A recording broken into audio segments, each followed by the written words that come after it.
अॼो की वीडियो में ॻाल्हि कंदासीं जलाल चांडे जे अगर मुक़ाबले में को फ़नकार हुयो या का शख्सियत हुई तो उहा हिकिड़ी शख्सियत हुई जेका जलाल चांडे जे मुक़ाबले में सिंध में तमामु घणी उनखे इज़त बि मिली ऐं तमामु घणी उन जी मौसीक़ी मक़बूल बि थी सिंध में ऐं सिंध वासियुनि उन फ़नकार खे ओतिरो ई जेको आहे सो इज़त ऐं शोहरत ॾिनी जेतिरी जलाल दोस्तों का शख्सियत हुई त उहा शख्सियत फौज़िया सूमरो हुई पंहिंजे दौर में जेका हिकु औरत फ़नकार हुई लेकिन जलाल चांडे जे मुक़ाबले में हुई। दोस्तों इन्हनि ॿिन्हिनि फ़नकारनि खे तमामु घणो सिंध में माण्हू घुराईंदा हुआ ऐं इहे ॿई फ़नकार ईअं सम्झो त कापीटेशन जा फ़नकार हुआ। जलाल चांडियो जे अगरि महीने में 50 महफ़िलनि में वेंदो हुयो त फौज़िया सूमरे खे बि 40 खां 45 महफ़िल मिली वेंदा हुआ महीने में। त इन जो इहो मतिलबु थियो त जेतिरो आवाम जलाल चांडे सां मोहबत कंदी हुई ओतिरी मोहबत फौज़िया सूमरे सां बि आवाम करे पई ऐं इन्हनि ॿिन्हिनि फौज़िया सूमरो बि हिकु वॾी फ़नकार हुई। इन जे करे सिंध वासियुनि ऐं कंपनियुनि जे मालिक इन जे करे ॿिन्हिनि फ़नकारनि खे सोना ताज बि पाराया ऐं इन्हनि ॿिन्हिनि फ़नकारनि जी ताज पोशीअ लाइ हिकु बहितरीनु माहौल क्रिएट कयो वियो ऐं इन्हनि ॿिन्हिनि फ़नकारनि खे किरोड़े रुपयनि जा सोना ताज पाराए करे ऐं इन्हनि ॿिन्हिनि फ़नकारनि खे इज़त सां नवाज़ियो। दोस्तों इन जे करे कंपनी वारनि नवाज़ियो जो इहे ॿई फ़नकार सिंध में तमामु घणा मक़बूल हुआ ऐं इहे ॿई फ़नकार अवामी फ़नकार हुआ जेके ॿाराड़ी तबिके में तमामु घणो इन्हनि ॿिन्हिनि फ़नकारनि खे ॿुधियो पियो वञे। जीअं थर थियो काछो थियो या हिन पासे जेको आहे सो थियो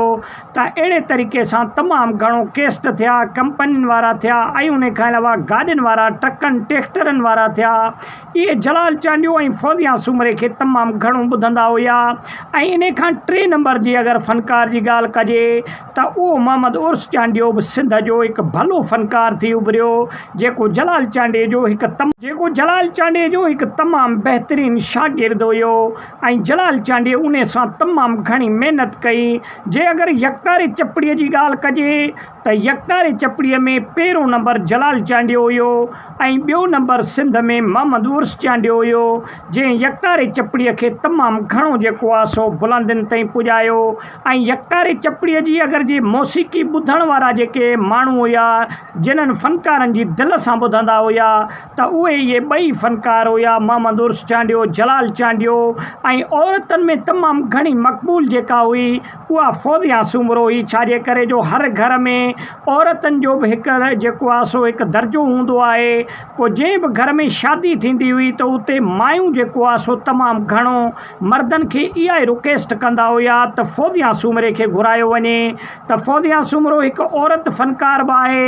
ऐं उन खां अलावा फौज़िया सूमरो लाॾा बि तमामु बहितरीनु चए थी उन जो आवाज़ बि तमामु बहितरीनु आहे। ऐं मर्द हज़रात वरी इहो फ़ैसिलो कंदा हुआ त जलाल चांडे खे घुरायो वञे महफ़िल में त जलाल चांडियो हिकु मर्द फ़नकार आहे ऐं जलाल चांडे खे तमामु घणो मर्द शौक़ सां ॿुधंदा हुआ।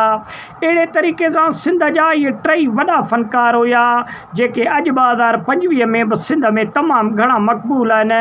ऐं ओतिरा ई मक़बूल आहिनि जेकी तरह हिन वक़्तु फैंसी फ़नकार जेके निकिता आहिनि 2025 में ऐं पुराणा जेके फ़नकार हुआ जिन्हनि खे माण्हू यकतारे चपड़ीअ जो फ़नकार छॾींदा हुआ